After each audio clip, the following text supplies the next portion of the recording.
Hello students, from my experience I can say that बच्चों के लिए एनसीईआरटी की प्रॉब्लम जो है ना प्रॉब्लम्स ही होती हैं. रीजन ये होता है कि एनसीईआरटी में कई चीजें कम लेंथ में डिस्क्राइब की जाती हैं, लेकिन जब उसके क्वेश्चन पूछे जाते हैं they are asked on the basis of the thorough understanding of the topic. मैंने इसके बीच में आपको इससे पहले लेक्चर्स दिए जिसके बीच में आपको कोशिश किया कि हर आर्टिकल को प्रॉपर डिटेल में डिस्कस किया जाए और किया भी. अब उसी सीरीज में आगे मुझे एनसीईआरटी करवानी, क्योंकि इसके एनसीईआरटी के काफी लंबे चौड़े इसमें एक्सरसाइज है, लगभग 76 क्वेश्चंस हैं, तो इसलिए एक क्लिप में तो वो आ नहीं सकते थे. तो मैंने फर्स्ट क्लिप जो दी उसमें आप 21 न्यूमेरिकल उसमें आप देख सकते हो, और 22 ऑनवर्ड मैंने यहां पर आपके साथ डिस्कस किए हैं. तो लेट अस स्टडी दोस. तो it is atomic structure, class 11th, NCERT, question number 22 onward. Question है which of the following are isoelectronic. Iso का मतलब सेम, इलेक्ट्रॉनिक का मतलब इलेक्ट्रॉन में किन में नंबर ऑफ इलेक्ट्रॉन सेम होंगे. तो अगर जैसे मैं बात करूं सोडियम, नॉर्मल केस में इसमें कितने इलेक्ट्रॉन होते हैं 11, एटॉमिक नंबर 11 है. पोटाशियम 19, मैग्नीशियम 12, कैल्शियम 20, सल्फर 16 और आर्गॉन 18 होता है. अब जब कोई एटम केटायन बनाता है, मतलब पॉजिटिवली चार्ज आयन बनाता है, तो by the loss of electron के लॉस से होता है. जितना पॉजिटिव चार्ज है उतने इलेक्ट्रॉन कम, और जितना नेगेटिव चार्ज है उतने इलेक्ट्रॉन ज्यादा. Anion are formed by the gain of electrons. तो सोडियम आयन में कितने इलेक्ट्रॉन होंगे 11 - 1 मतलब 10. पोटाशियम में कितने होंगे 18 - 1 18, 19 - 1 18. मैग्नीशियम में 12 - 2 10. कैल्शियम में 20 - 2 18. सल्फर में 16 + 2 18 और आर्गॉन में 18. इसका मतलब ये हुआ क्या कि दैट इज सोडियम और मैग्नीशियम आयन आपस में आइसो इलेक्ट्रॉनिक है, containing 10 electrons each. Potassium, calcium sulphide और आर्गॉन आपस में आइसो इलेक्ट्रॉनिक है, containing 18 electrons each. Question number 23. यहां पे पूछा गया कि write down the electronic configurations. Electronic configurations आपको लिखनी है ऑफ आयंस. इन आयंस की इलेक्ट्रॉनिक कन्फिगरेशन आपको, सबसे पहला आपके पास जो आयन है वो है H-. H- क्या होता है हाइड्राइड. H- क्या होता है हाइड्राइड. देखिए आपको पता है भाई H में कितने इलेक्ट्रॉन होते हैं 1, तो H- में कितने इलेक्ट्रॉन हो गए 2, तो इसकी कन्फिगरेशन सिंपली क्या हो गई 1s2. सिंपल. ऐसे अगर मैं सोडियम प्लस की बात करूं इसमें, तो सोडियम में क्या 11 - 1 दैट इज 10 इलेक्ट्रॉन्स है, तो कन्फिगरेशन क्या हो गई 1s2 2s2 2p6 10 electrons. Oxide ion और फ्लोराइड आयन, देखो ऑक्साइड आयन में कितने इलेक्ट्रॉन है 8 + 2 10.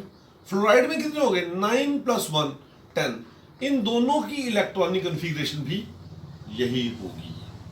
इन दोनों की इलेक्ट्रॉनिक कन्फिगरेशन भी यही होगी, because you should be knowing that isoelectronic species they possess same electronic configuration. Because अगर उसमें नंबर ऑफ इलेक्ट्रॉन भी सेम है तो उसकी कन्फिगरेशन भी तो सेम ही होगी.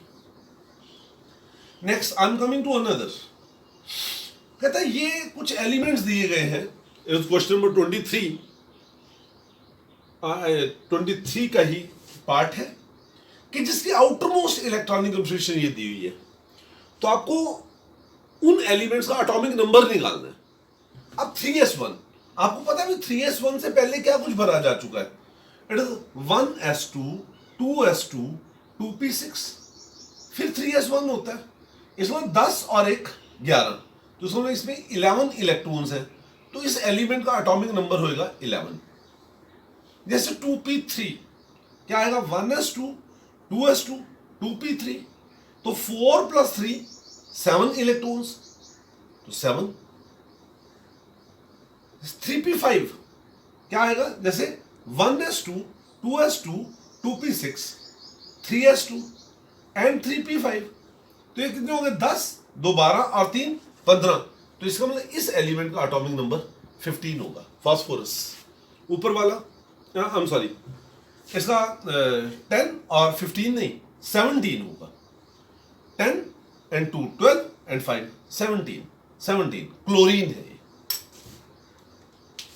नेक्स्ट क्वेश्चन इज,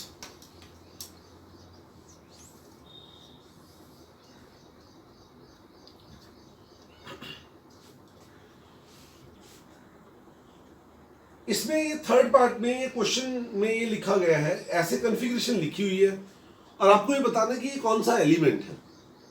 देखिए हीलियम क्या होता है 2 और उसके बाद 1, 2 + 1, इसमें 3 इलेक्ट्रॉन्स। 3 इलेक्ट्रॉन किसमें होते हैं? लिथियम। तो उसको ये एलिमेंट लिथियम है। Next is neon, 2s2 2p5। Neon कितना होता है? 10 + 2 + 3 कितना हो गया? 15। 15 क्या होता है? फास्फोरस। नेक्स्ट है आर्गॉन। आर्गॉन क्या होता है? 18 + 2 20 + 1 21, ये होता है स्कैंडियम।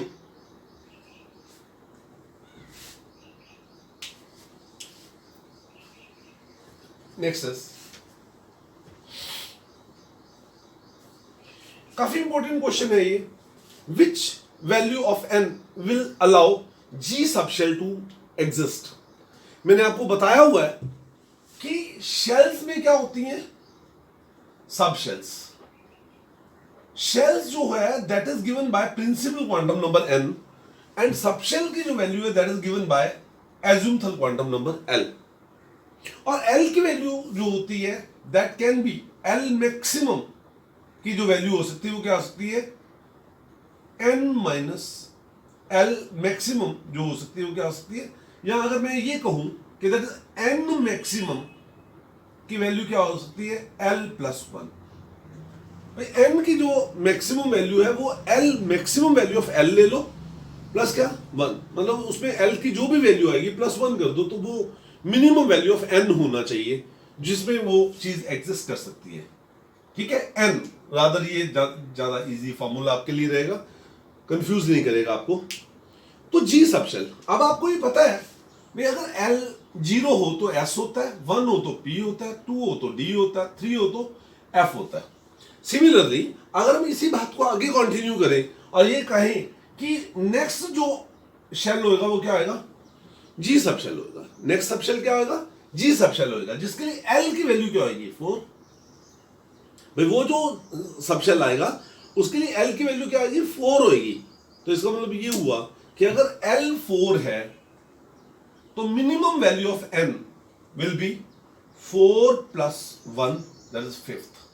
मतलब वो सबसे पहले 5th मेन शेल में G सबशेल एग्जिस्ट करेगा। G subshell. नेक्स्ट इज, ये काफी इंपॉर्टेंट अच्छे क्वेश्चंस होते हैं, इसको ध्यान से देखिए। इसमें दिया हुआ है an electron is in one of the 3D orbital. किसी भी एक 3D ऑर्बिटल में है, 3D ऑर्बिटल में है, तो what are the values of possible values of its quantum numbers. तो इसलिए n की वैल्यू क्या होगी? 3। l की वैल्यू क्या होगी? 2, बिकॉज वो d है, लेकिन वो d किसी भी ऑर्बिटल में है। तो इसका मतलब m की परमिसिबल वैल्यूज क्या हो सकती हैं? +2 +1 0 -1 -2, एनी वन वैल्यू, कोई एक वैल्यू होगी, क्योंकि एक इलेक्ट्रॉन है किसी भी एक ऑर्बिटल में है। तो इनमें से ये असल में सभी डिफरेंट डी ऑर्बिटल की वैल्यूज के लिए रिप्रेजेंट करता है। तो क्योंकि इलेक्ट्रॉन किसी एक में है तो इसलिए एनी वन वैल्यू। और s की वैल्यू क्या होगी? इधर इट इज +½ और -½ क्योंकि एक इलेक्ट्रॉन है, या तो उसकी स्पिन क्लॉकवाइज होगी या एंटी क्लॉकवाइज होगी।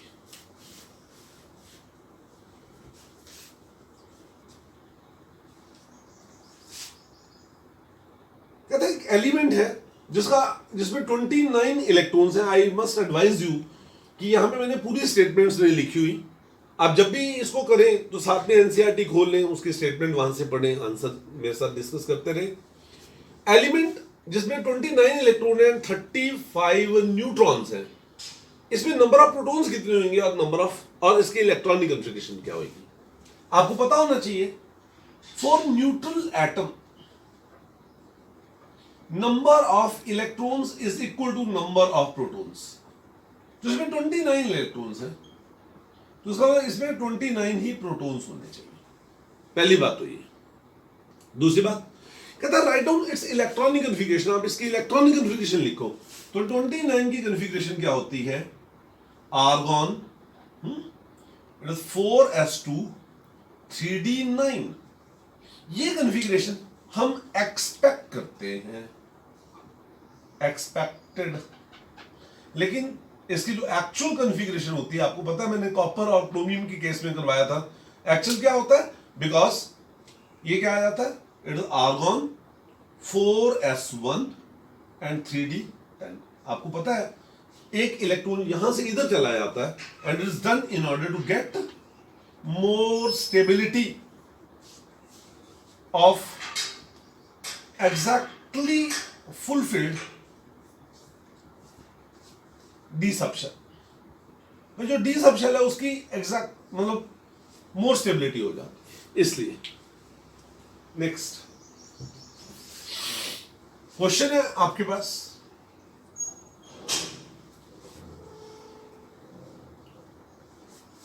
कहता calculate the number of electrons in the following species. देखिए H2 प्लस हाइड्रोजन और हाइड्रोजन दोनों आपस में कंबाइन करते हो तो एक इलेक्ट्रॉन इसका एक इसका, तो H2 में तो इलेक्ट्रॉन्स हैं 2, तो H2 प्लस में कितने इलेक्ट्रॉन हो गए? 1। O2, अब देखिए एक ऑक्सीजन में कितने इलेक्ट्रॉन होते हैं? 8। O2 में कितने हो गए? 8 इंटू 2 इज इक्वल टू 16, लेकिन उसके ऊपर चार्ज क्या आ गया? प्लस, तो उसको 16 minus 1 is equal to 15 electrons. इसमें 15 इलेक्ट्रॉन। नेक्स्ट क्वेश्चन, इसमें लिखा हुआ है, कहता है an orbital having n is equal to 3, जिसके लिए n की वैल्यू क्या है? 3 है, मतलब थर्ड शेल है। कहता what are the possible values of L and M। तो L की वैल्यू इसमें क्या कुछ हो सकती है? 0, 1, 2, ऑल वैल्यूज परमिसिबल, कोई भी इसमें से एक वैल्यू हो सकती है। एंड M की वैल्यू क्या हो सकती है? It can be +2, +1, 0, -1, -2, any one value. अगर एक इलेक्ट्रॉन है तो किसी एक ही तो ऑर्बिटल में होगा, तो उसमें ये इनकी वैल्यूज होंगी। अगर इसके लिए इंडिविजुअली पूछा तो इसके लिए 0, इसके लिए +1, 0, -1, और इसके लिए मतलब आप ओवरऑल ये लिख सकते हैं कि n की वैल्यू अगर 3 है तो L की वैल्यू 0, 1, 2 पॉसिबल हो सकती है, और M की value can be +2, +1, 0, -1 and -2। Next question है आपके पास,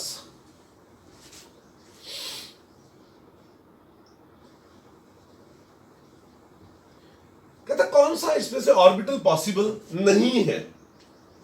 देखिए ये दिए हुए 1p, 2s, 2p और 3f।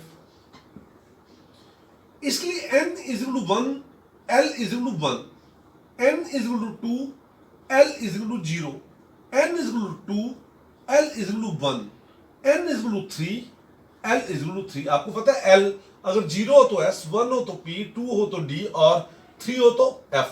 Remember n can never be equal to L। n की वैल्यू किसी भी केस में L के बराबर नहीं होती। L की वैल्यू हमेशा n की वैल्यू से एक कम रहती है। तो अगर n की वैल्यू किसी ऑर्बिटल में बराबर है n और L की, तो वो पॉसिबल नहीं है। जैसे अगर 1p की बात करें तो उसमें n इज 1, L इज 1 आता है, नॉट पॉसिबल। 3f में n इज 3, L इज 3 आता है, नॉट पॉसिबल। लेकिन बाकी ये दोनों ऑर्बिटल पॉसिबल होंगे। नेक्स्ट क्वेश्चन है,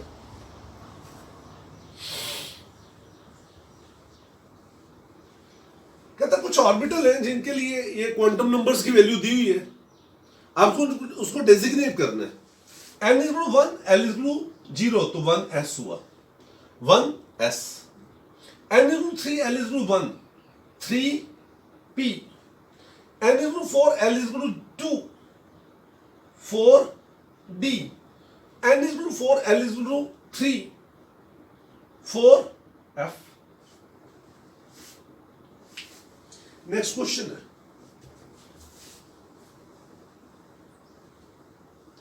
क्वेश्चन नंबर 30th कहता how many electrons are there with n is equal to 4 and ms is equal to -12। देखिए जब हम पढ़ाते हैं तो कई बार इसको ms की बजाय सिंपल s लिख देते हैं, लेकिन असल में होता है ms। It is magnetism due to spin motion, that's why इसको ms से रिप्रेजेंट करते हैं। आपको अब ये पता है कि फोर्थ जो शेल है इसमें मैक्सिमम नंबर ऑफ इलेक्ट्रॉन कितने होंगे? It is 2n², 2 into 4² 32। तो इस फोर्थ शेल में जितने भी ऑर्बिटल होंगे उनके सभी के लिए n की वैल्यू तो 4 होगी। मतलब there are 4 electrons which are having the value of n is equal to 30 and there are 32 electron having value of n is equal to 4। इसमें से हाफ क्लॉकवाइज स्पिन के होंगे और हाफ एंटी क्लॉकवाइज स्पिन के होंगे। इसका मतलब number of electrons having n is equal to 4 and ms equal to minus half will be 16 and ms equal to plus half will also be 16। मतलब 16 electron clockwise और 16 electron anti clockwise spin कर रहे होंगे। Question number 30 जो है इसके बीच में 4 quantum numbers दिए हुए हैं एंड इन 4 क्वांटम नंबर में ये क्वेश्चन पूछा गया कि that which of the following set of the quantum number is not possible and why, क्यों ऐसा नहीं है। If you see the A set n is equal to 0, listen, this set of quantum number is not possible, ये possible है ही नहीं है। Reason n can not be equal to 0, n की वैल्यू कभी भी 0 हो ही नहीं सकती। First. Second one, n is equal to 1, l is equal to 0, m is equal to 0, s is equal to minus half. Yes, it is possible and it is what is known as 1s। 1s। Next is third जो C part है, ये n is equal to 1 है और l is equal to 1 है, तो हम ये कहेंगे इट इज नॉट पॉसिबल, ये पॉसिबल नहीं है। Reason n can not be equal to l, n equal to l हो ही नहीं सकता। Here it is given n is equal to l which is not possible. Next is n is equal to 2, l is equal to 1, m is equal to 0 and s is equal to minus half. Yes, it is possible. 2p आएगा। n is equal to 3, l is equal to 3, not possible. Same reason. n is equal to l यहाँ पर है, n l के बराबर नहीं हो सकता। And the last one, n is equal to 3, l is equal to 1. Yes, 0, 1, 2 कुछ भी हो सकता है, 3 नहीं हो सकता। m 0 हो सकता है क्योंकि अगर ये 1 वैल्यू है तो इसकी वैल्यू +1, 0, -1 हो सकती है। And this is plus half, so it is possible, and it will be rather 3p. This is 31st question. उसमें ये दिया हुआ है कि that calculate the total number of electrons which are having this following permissible value of the quantum numbers. n is equal to 4 and l s is equal to -12। देखिए आपको पता है कि अगर n is equal to 4 होगा तो number of electron in fourth shell कितने हो जाएंगे? 2n² is equal 2 into 4² is equal to 32। तो देयर आर 32 इलेक्ट्रॉन्स जो फोर्थ शेल में होंगे, जिसके लिए n की वैल्यू 4 होगी। लेकिन इनमें से half of them will be having clockwise spin and half of them will be having anticlockwise spin.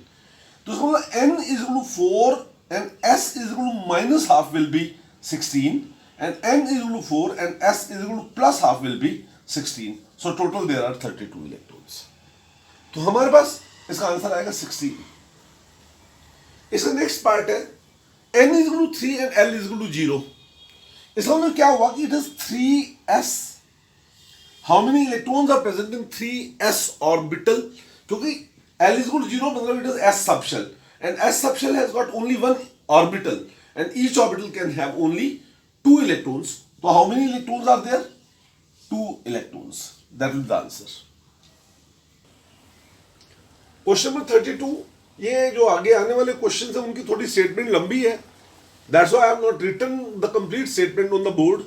I advise my students to take the NCERT book, open NCERT book and read down the statement from there. I have written only just hints over here.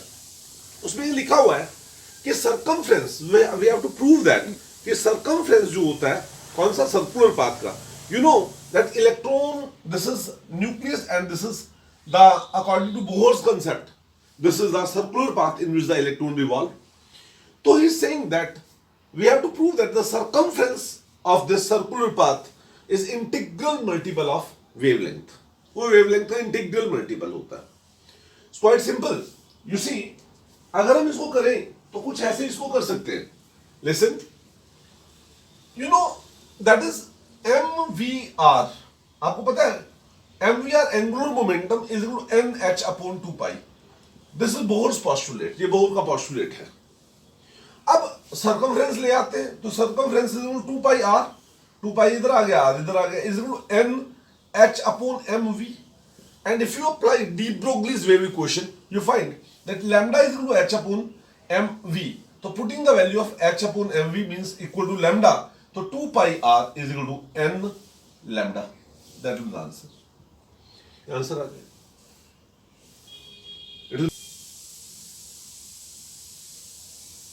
Question है, वो कहते हैं spectral lines हैं.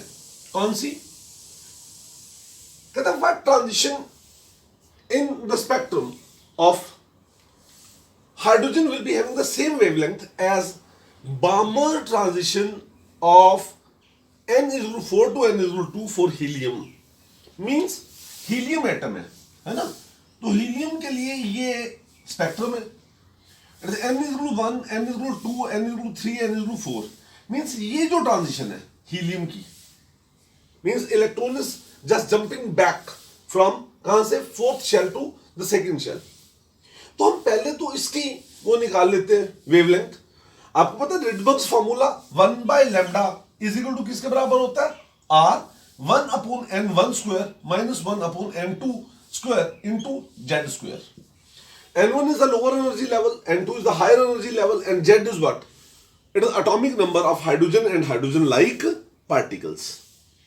Now you see 1 by lambda helium के लिए z is equal to 2 and उसकी बामर series के लिए n1 is equal to 2 and n2 4 है, 4 से आ रहा है. तो मैंने उनकी वैल्यूज यहां पर रख दी. I have solved it for you. That is 1 by lambda r 1 by 2 square 2 4 square. तो इसको सिंप्लीफाई करके आ गया ये हमारे पास. It is the value क्या? In this case, 1 by lambda will become equal to 3 by 4 r, Rydberg's constant. Now, try it for hydrogen. अगर आप hydrogen की फर्स्ट लाइन को ही देखते हैं तो फर्स्ट लाइन के लिए फॉर्मूला तो वही है, 1 by lambda is equal to r into 1 upon n1 square minus 1 upon n2 square into z square. Hydrogen के लिए z क्या होता है 1, इसलिए the formula will get reduce to z. हटा दिया हमने से. मैं इसकी फर्स्ट सीरीज देखता हूं, फर्स्ट लाइन देखता हूं भाई, n1 1 है और n2 2 से फर्स्ट पे आई, मतलब first line in the Lyman series. तो उसके लिए जब मैं ये वैल्यू लगाता हूं तो this value comes out to be same. इसका मतलब ये हुआ क्या कि that is for helium n is equal to 4 to n is equal to 2 Balmer line will be equal to the first line of कौन सा, Lyman series of hydrogen atom. Hydrogen atom की Lyman series के लिए first के लिए वो होगा. That is the case. I hope so that you have got it. समझ आ गया होगा आपको. क्वेश्चन नंबर 34 है. ऐसे एक रिएक्शन दिया हुआ है helium plus. Helium plus means hydrogen like particle. जो हीलियम में 2 थे इलेक्ट्रॉन, एक चला गया तो +1 हो गया. Helium plus is hydrogen like particle. We want to remove one electron from this hydrogen-like particle to get from He plus say He2 plus. तो कहते हैं what is the amount of energy which is required? उसके लिए कितनी energy की जरूरत होगी? आपको पता होना चाहिए कि energy of hydrogen like particles, energy of क्या, E, energy of electron of hydrogen like particles is equal to energy of hydrogen upon n square into z square. ये फॉर्मूला होता है. n स्क्वायर किस शेल में है, फर्स्ट में है, सेकंड में है, थर्ड में, किस में है, और z वो जो हाइड्रोजन लाइक पार्टिकल है. जैसे अगर मैं यहां पर इसकी वैल्यू लगाऊं, आपको दिया हुआ कि आयनाइजेशन एनर्जी हाइड्रोजन की दी है कितनी, 2.18 इंटू 10⁻18. तो ये आपको दे दी 2.18 इंटू 10⁻18 अपॉन फर्स्ट शेल में ही है तो 1 स्क्वायर इनटू हाइड्रोजन जो है हीलियम के लिए 2 स्क्वायर, तो ये सॉल्व करके आपके पास आ जाएगा 8.72 इंटू 10⁻18 जूल्स। मतलब उस इलेक्ट्रॉन की इतनी एनर्जी होगी, and if you apply this much amount of energy, that electron will be removed out. Means this much amount of energy, if it is given to He plus, then He plus ion will get ionized. वो ionize हो जाएगा। Next question है, काफी simple सा question है वैसे। It is being given, आप वहां से स्टेटमेंट पढ़ लेना। भाई कार्बन एटम का जो डायमीटर है वो है 0.15 nanometer, and number of carbon atom आपको निकालने की which can be placed in 20 centimeter length. Means कहने का मतलब ये हुआ, ये ऐसे ऐसे कार्बन के एटम्स हैं, ये इस टाइप से ये कार्बन के एटम्स हैं, और हर कार्बन के एटम का ये जो डायमीटर है ये this is equal to what is known as 0.15 nanometer. Means कहने का मतलब ये हुआ 0.15 इंटू 10⁻9 मीटर्स, मतलब इतनी डिस्टेंस में एक एटम आएगा उसका। एंड टोटल डिस्टेंस जो आपके पास वो कितनी है 20 सेंटीमीटर। ऐसे ये हमारे पास 20 सेंटीमीटर लेंथ है, मींस 20 इंटू 10⁻2 मीटर्स हो गई। That is the case. तो आपको पता है नंबर ऑफ एटम अगर आपको निकालने हो तो ये फॉर्मूला लगा सकते हो, number of atoms is equal to total distance upon diameter of an atom. Total distance upon diameter of an atom, तो टोटल डिस्टेंस आपके पास कितनी होगी 20 into 10⁻2 and diameter of that is 0.15। तो ये आपके पास कैलकुलेट करके आ जाएगा कितना 1.33 इंटू 10⁻9। मतलब ऐसे अगर हम इनको लगाएं एटम्स को तो 1.33 into 10⁻9 atoms side by side एक लाइन में लग जाएंगे in the distance of 20 centimeter, in the length of 20 centimeter. Distance नहीं मुझे बोलना। नेक्स्ट क्वेश्चन इज,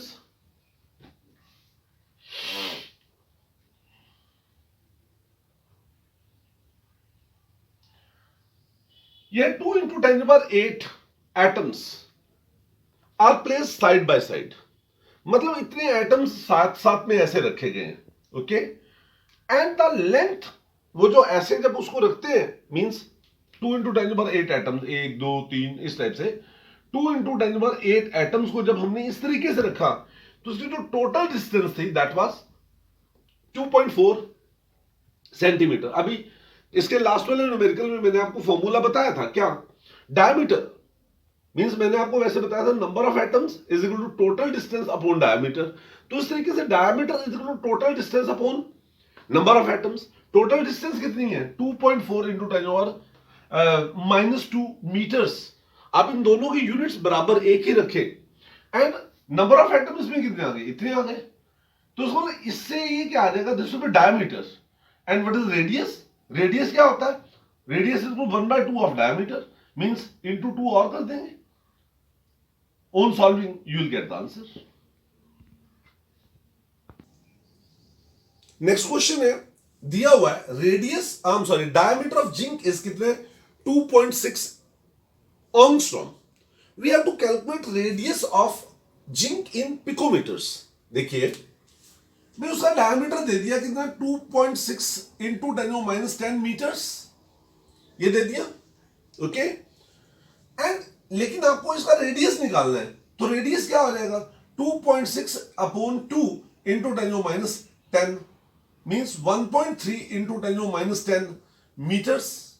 लेकिन आपको निकालना है किसमें, इन पिकोमीटर्स, तो इंटू 10⁻12 ये कन्वर्जन फैक्टर होता है, बिकॉज 1 मीटर कंटेन 10⁻12 पिकोमीटर्स। तो बस इसको अगर आप कर लोगे you can solve it, you will get the radius 130 picometre आ जाएगा।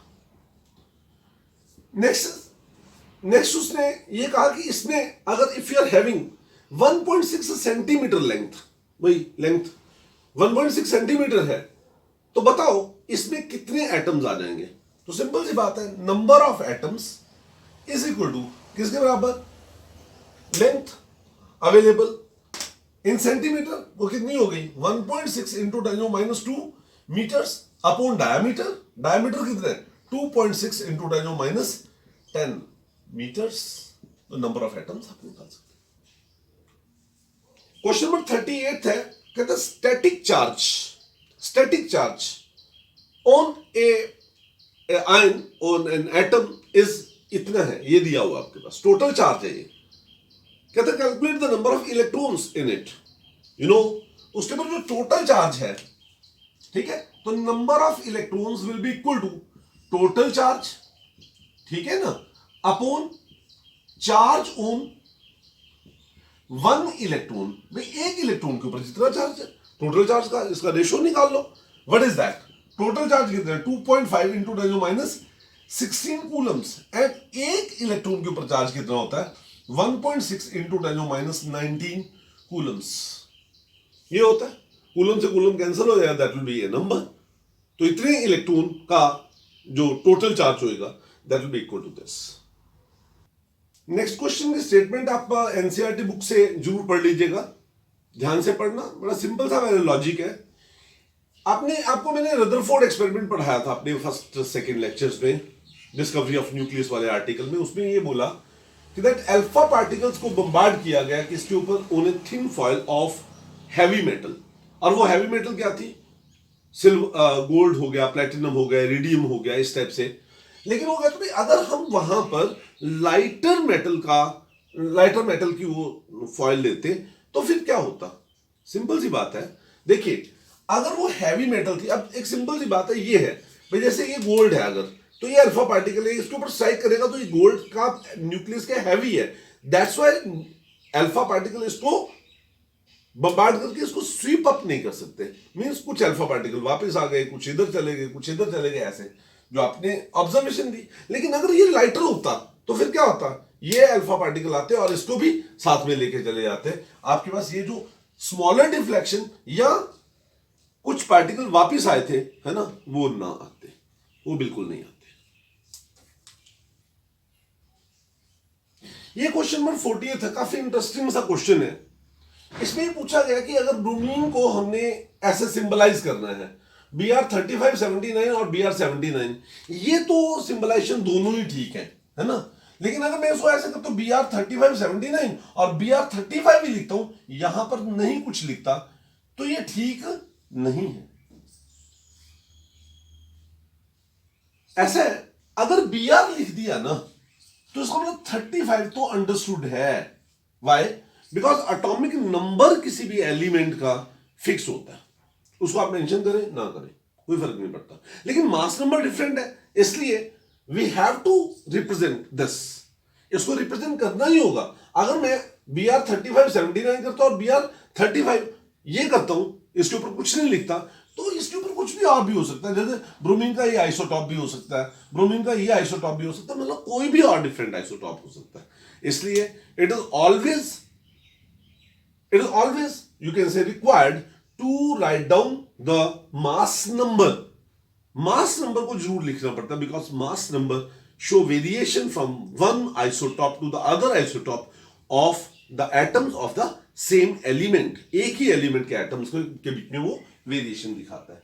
तो उसका मतलब ये हुआ, अगर ब्रोमीन लिखा है तो 35 लिखा हो या ना लिखा हो कोई फर्क नहीं पड़ता, लेकिन मास नंबर को आपको मेंशन करना उसमें जरूरी है। ये 2-3 न्यूमेरिकल अब आने वाले जो है आपके पास 42, 43, 44, ये जो न्यूमेरिकल्स हैं ये काफी टिपिकल से न्यूमेरिकल हैं, काफी इंटेलिजेंटली प्लान किए हुए हैं न्यूमेरिकल्स। आई वुड लाइक कि आप सभी बच्चे इसको ध्यान से समझें। इससे पहले वाले 1-2 न्यूमेरिकल्स में आई थिंक कोई नंबर की गड़बड़ हो गई होगी, आप उसको देख लेना एनसीईआरटी में से, कोई ऐसी दिक्कत नहीं है। ये 42nd क्वेश्चन है, वो कहता है एक एलिमेंट है, उसका मास नंबर है 81 and it contains 31.7% more neutron than proton। उसके बीच में जो न्यूट्रॉन का नंबर है वो प्रोटॉन के कंपैरिजन में 31.7% ज्यादा है। तो यूजिंग दिस डाटा, इस डाटा को यूज करते हुए it is being asked that you just assign the number, assign the symbol to that particular element. देखिए एक बड़ा सिंपल सा कंसेप्ट होता है क्या, कि number of proton plus number of electron जो होता है वो मास नंबर होता है, एंड दैट इज गिवन कितना, 81, ठीक है, तो n प्लस p। अब अगर मैं इसमें ये मान लूं कि प्रोटॉन जो है वो x है, नंबर ऑफ प्रोटॉन क्या है, x है, तो नंबर ऑफ न्यूट्रॉन कितने होंगे, it will be x into 31.7 by 100, इतने तो एक्स्ट्रा हो गए, ये तो एक्स्ट्रा है, ठीक है, प्लस ये प्रोटॉन का नंबर है, इसको टोटल ये कैलकुलेट करके आ जाएगा 1.317x, ये आ गया। Means this is the number of protons, I hope सो, क्या न्यूट्रॉन्स, आई होप सो आपको ये पता लग गया होगा। प्रोटॉन का नंबर हमने x माना, तो न्यूट्रॉन क्योंकि इससे इतने परसेंट ज्यादा है तो ये एक्स्ट्रा फिगर हो गया, एंड ये तो है ही है x, तो x प्लस दिस, तो आप मींस अब आपको पता भी number of neutron plus number of proton is equal to 81। Number of protons मैंने क्या माने x, number of neutron calculate करके कितने आ गए 1.317x इज इक्वल टू कितना आ गया 81, तो x की वैल्यू क्या आ गई 35। इसका मतलब वो जो एलिमेंट है वो क्या आएगा, उसका एटॉमिक नंबर 35 है और मास नंबर 81 है। अगर आपको ये पता नहीं है कि 35 एलिमेंट का एटॉमिक नंबर का सिंबल क्या होता है, वैसे ब्रोमीन होता है Br, अगर आपको नहीं पता तो आप इसको ऐसे छोड़ सकते हैं x 35 81।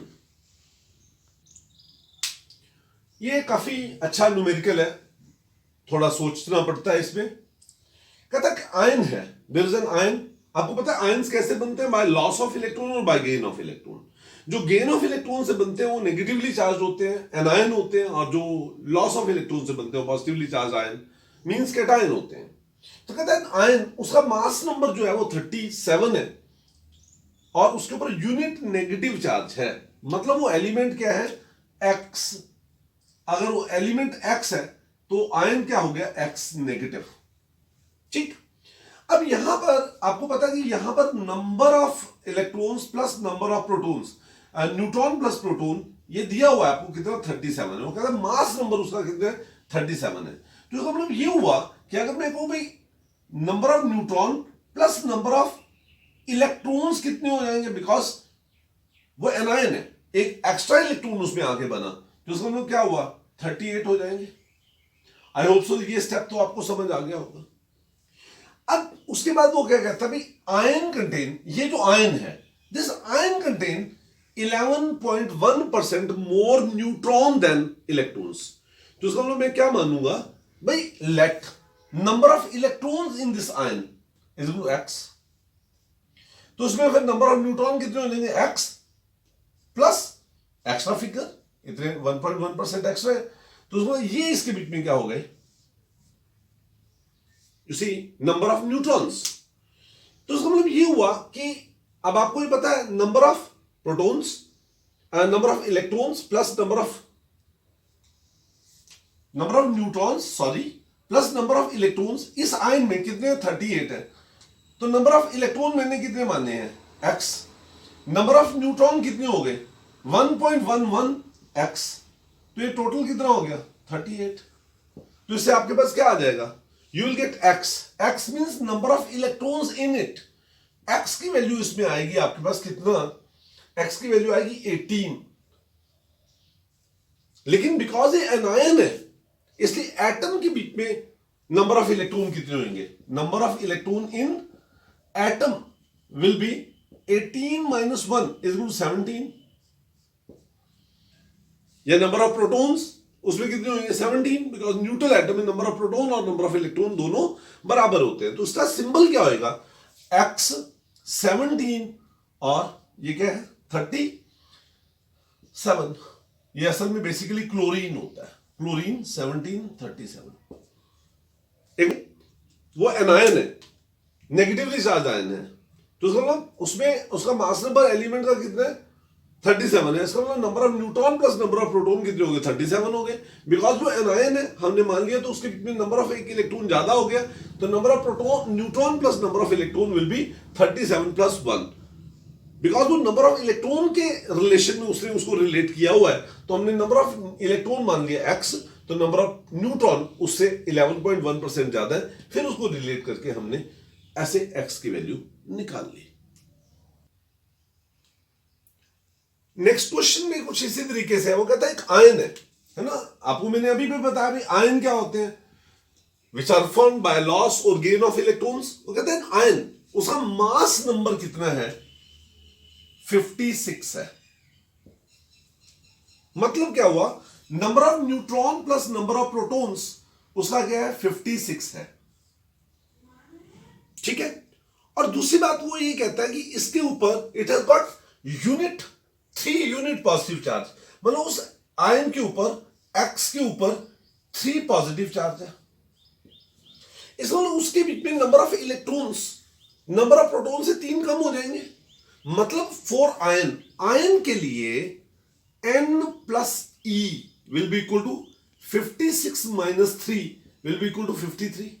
आई होप सो कि ये बात आपको समझ आई होगी, बिकॉज वो कहता है वो आयन जो है, आयन का एटॉमिक मास कितना 56 है, मतलब प्रोटॉन और न्यूट्रॉन का मास, उसके ऊपर क्या चार्ज है +3, इसका मतलब उसमें 3 इलेक्ट्रॉन प्रोटॉन से कम हो गए, तो इसका मतलब क्या हो गया, उसका जो इलेक्ट्रॉन और न्यूट्रॉन का जो नंबर है वो कितना हो गया 53।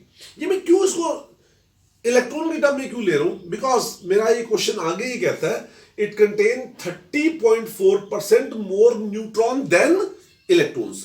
तो मैं अब इस आयन में, इन दिस आयन में मैं मानता हूं से number of electrons is x, तो नंबर ऑफ प्रोटॉन कितने हो जाएंगे x प्लस 1.304x। ये देखिए सॉल्व किया हुआ है, 30.4% उसका ज्यादा है, तो ये आपके पास टोटल कितना आ जाएगा, it will be x plus ये आ गया ना नंबर ऑफ, ये टोटल मास नंबर हो गया है ना, मास नंबर, तो इट इज इक्वल टू 56 हो गया, 53 हो गया, 53 हो गया। तो हमने x निकाला, तो x कम आउट बी 23। इसका मतलब इस आयन में नंबर ऑफ इलेक्ट्रॉन्स कितने हैं 23, तो नंबर ऑफ प्रोटॉन कितने होंगे 23 plus 3 is equal to 26।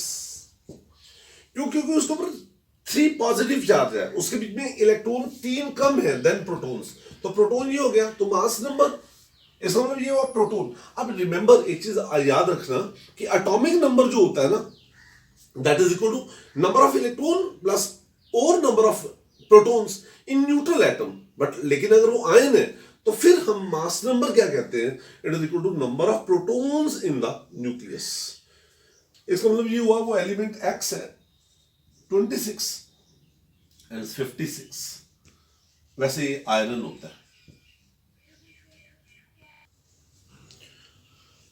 Question number 45 काफी सिंपल सा इलेक्ट्रोमैग्नेटिक स्पेक्ट्रम के बेसिस के ऊपर क्वेश्चन है। डिफरेंट रेडिएशंस दी हुई हैं, cosmic rays, X rays, amber light.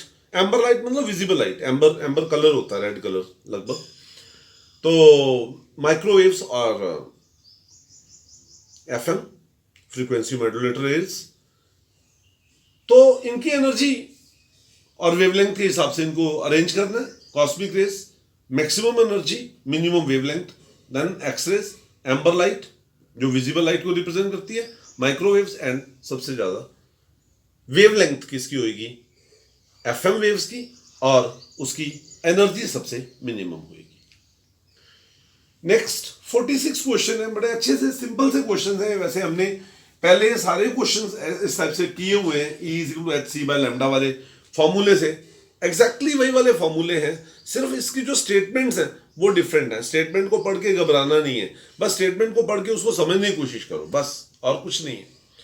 वो ये कहता कि एक नाइट्रोजन लेजर है, उससे इतनी 337.1 नैनोमीटर की रेडिएशंस निकलती हैं, तो ये वेवलेंथ हो गई। नैनोमीटर को आपने मीटर्स में कन्वर्ट कर दिया, × 10⁻⁹ करके, और उसमें इतने फोटोन्स पर सेकेंड एमिट हो रहे हैं, पर सेकेंड इतने फोटोन्स एमिट हो रहे हैं, तो इसकी पावर बताइए। तो पावर क्या होता है, एनर्जी लिबरेटेड बाय सोर्स पर सेकेंड, तो एक सेकंड में इतने फोटोन्स लिबरेट हो रहे हैं, उसकी इतनी वेवलेंथ है। इसका मतलब एक सेकंड में वो एनर्जी कितनी लिबरेट करेगा, वो करेगा E is equal to Nhc/λ। n आपको पता है कितने, इतने फोटोन्स, h पता ही आपको प्लैंक्स कांस्टेंट, c आपको पता है, एंड लैम्डा ये दिया हुआ है। तो जब आपने ये कैलकुलेट किया तो इतना वैल्यू आ गई, कितनी 8.828 × 10⁻⁻10 जूल्स। इसका मतलब इसकी इतनी पावर है, इतनी एनर्जी पर सेकेंड लिबरेट करता है, मतलब इसकी पावर को अगर करना हो तो इसको वॉट में लिखा जा सकता है, 8.28 × 10⁻10 वॉट। नेक्स्ट क्वेश्चन ये भी काफी सिंपल सा क्वेश्चन है, वही E is equal to H C by lambda वाले फॉर्मूला से। कहते हैं नियॉन बल्ब है, वो इतनी रेडिएशन, मतलब जो रेडिएशन एमिट करता है उसकी वेवलेंथ है कितनी, 616 नैनोमीटर, उसको मैंने मीटर्स में कन्वर्ट कर लिया। तो क्वेश्चंस पूछे गए हैं कि कैलकुलेट फ्रीक्वेंसी।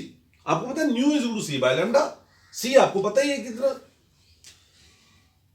3 इंटू 10⁻8 मीटर्स पर सेकेंड अपॉन 616 इंटू 10⁻9 मीटर्स। तो ये इसकी फ्रीक्वेंसी आ गई, can calculate it. Next is distance travelled in 30 seconds. सुनिए, क्योंकि वो लाइट है, इलेक्ट्रोमैग्नेटिक रेडिएशन जितनी भी होती है उनकी वेलोसिटी क्या होती है, वेलोसिटी ऑफ लाइट। मतलब वेलोसिटी ऑफ लाइट क्या होती है, 3 इंटू 10⁻8 मीटर्स पर सेकेंड। ये 1 सेकंड में इतने मीटर्स करेंगे और 30 में कितना लगेगा, इससे मल्टीप्लाई कर दो, तो answer will be 9 into 10⁻9 metres पर सेकेंड। आपको पता है distance travelled is equal to speed into time. Next है वो कहता है इसके एक फोटोन की जो एनर्जी है वो क्या आएगी। आपको पता है E is equal to H nu H C by lambda, ये आप कैलकुलेट कर लो बस। एच आपको पता है, सी पता है, लैम्डा आपको पता है, you can calculate energy. And वो ये कहता है calculate the number of quanta which can produce, कितने क्वांटा में जो 2 जूल की एनर्जी होगी। आपको पता है ये एनर्जी है एक क्वांटा में, इतनी energy is given bye 1 quanta, 1 joule and 2 joule, how much. तो दिस विल बी देयर, या इसको आप इस फॉर्मूला से भी कर सकते हो भाई, E is equal to N, E कितना हो गया 2 is equal to N H C by lambda. H आपको पता है, सी पता है, लैम्डा पता है 2, तो एन आप निकाल सकते हो, इस तरीके से भी कर सकते हैं। क्वेश्चन नंबर 48 इसी टाइप से, यही सिंपल न्यूमेरिकल्स है। तो कहता भाई जो एस्ट्रोनॉमिकल ऑब्जर्वेशन है, तो वहां से जो सिग्नल आते हैं ना, वो कई स्टार से आते हैं, कोई सन से आता है, कहीं से दूर दूर से आते हैं, तो वो बहुत वीक होते हैं। कहता भाई एक सिग्नल था हमारे पास, आप इसके स्टेटमेंट को 3 बार पढ़ना कम से कम, तब समझ आएगी।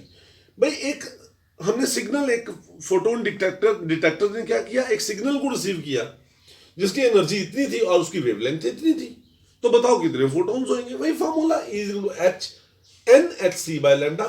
एनर्जी उसमें कितनी थी, 3.15 into 10⁻18 joules, lambda 600 nanometre, 600 into 10⁻9 metres. तो E आपको पता है, एन निकालना है, एच पता है, सी कांस्टेंट है, लैम्डा आपको पता है। तो जब सारी वैल्यूज आप लगाओगे you will find 9 point something, that is approximately equal to 10 photons per second। 49th question है, आपको ये पता है कि एक जो इलेक्ट्रॉन होते हैं जैसे एक्साइटअप होते हैं ना, एक इलेक्ट्रॉन ऐसे एक्साइटअप हुआ, एक्साइटेड इलेक्ट्रॉन ऊपर से नीचे आया, तो कहता है ये जो एक्साइटेड स्टेट होती है इसकी जो लाइफ टाइम है वो बहुत कम होता है ना, नैनो सेकेंड्स में उसको ड्यूरेशन को उसको मापा जा सकता है। तो कहता है एक रेडिएशन है, उसकी ड्यूरेशन कितनी है, 2 नैनो सेकेंड्स है, तो फ्रीक्वेंसी इससे रिवर्स रेसिप्रोकल से दिया जा सकता है। फ्रीक्वेंसी 1 बाय ड्यूरेशन, 1/2 इंटू ये फ्रीक्वेंसी की वैल्यू आ गई। तो नंबर ऑफ फोटोन्स आपको निकालने हैं, नंबर ऑफ फोटोन्स आपको निकालने हैं, तो E is equal to H C by lambda, बस n H C by lambda. तो एनर्जी, नंबर ऑफ फोटोन इतने हैं उसके, तो आपको एनर्जी निकालनी है, नंबर ऑफ फोटोन आपको इतने दिए हुए हैं, ये फ्रीक्वेंसी हो गई, ये क्या हो गई फ्रीक्वेंसी न्यू, ये क्या हो गया एन, तो is N H C by lambda. आपको एन दिया हुआ है, एच कांस्टेंट है, सी कांस्टेंट है ना, एंड फ्रीक्वेंसी आप ऐसे कर सकते हो एन एच न्यू, न्यू आपको फ्रीक्वेंसी ही दी हुई है, ये फ्रीक्वेंसी आपको पता है, तो इज इक्वल टू क्या ई, आप एनर्जी निकाल सकते हो, तो ये एनर्जी की वैल्यू है। अगर हम टोटल एनसीईआरटी की एक्सरसाइज इसकी बात करें तो काफी लंबी एक्सरसाइज है, लगभग 67-68 क्वेश्चंस है। It is not possible for you and for me to stretch all of these numericals in one lecture, आप भी बोर हो जाओगे, बीच में बंद कर दोगे, एंड मैं भी ऑफ कोर्स टायर्ड हो जाऊंगा इतनी लंबी इसको शूट करते हुए। तो इसलिए मैंने इसकी सारी की सारी एक्सरसाइज को 3 पार्ट्स में डिवाइड किया। एक पार्ट इससे पीछे आपने उसको देखा, एक पार्ट ये है, और एक और पार्ट 50th न्यूमेरिकल ऑनवर्ड जो है हम इससे नेक्स्ट और last portion of NCERT discussion atomic structure में करेंगे। वो वीडियो लेक्चर जैसे ही आएगा आपको इंटीमेशन हो जाएगी, अगर आपने चैनल को सब्सक्राइब किया हुआ नहीं किया तो अभी कर लो, सो दैट आपको पता लग जाएगी अब वो वीडियो अपलोड हो गई है, आप उसको देख लें। Thank you.